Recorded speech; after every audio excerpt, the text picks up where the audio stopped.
Okay, so recurring tasks on Monday.com.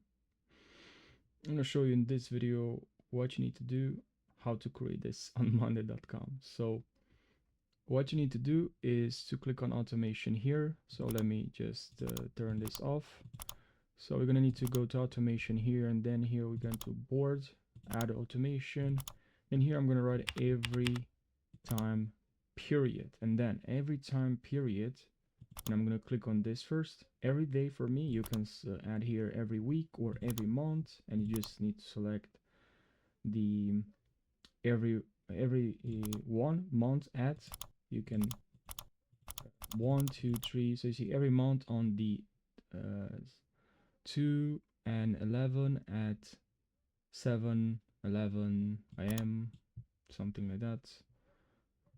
Pretty much every month on the 2nd and 11 at 7 and 7 m, and or weekly, every week, or daily. So I'm gonna select daily and then do this. Do what? Do create an item. An item. All right, so create an item, and that's what I want. I want to create an item, and then I can go back here. I want to update this. Sorry, not here. Just click on this plus. That's where I was going. Notify. Let's say notify myself, or every day. Then every day.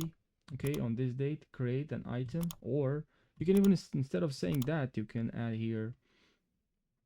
You can instead of notify, you can notify, duplicate, create item, create group, duplicate a group. Okay, and then you can add another one, item, or I can click again here, another one, notify, and then here I cannot even notify. Type the content here if you want to add myself. I want to notify myself, and you can even add another one here and notify maybe 2 people, right? Team member maybe. Okay, and now update automation, and here you can type the content here.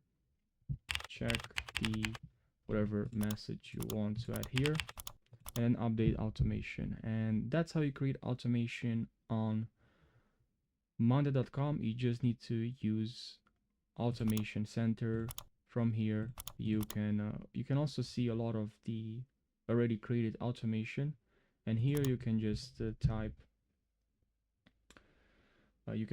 what you're looking for. You can also see sync, for due, for recurring, as we talked about this, the topic of today, recurring, every time period, duplicate group, every time period, create an item, every time period, notify someone.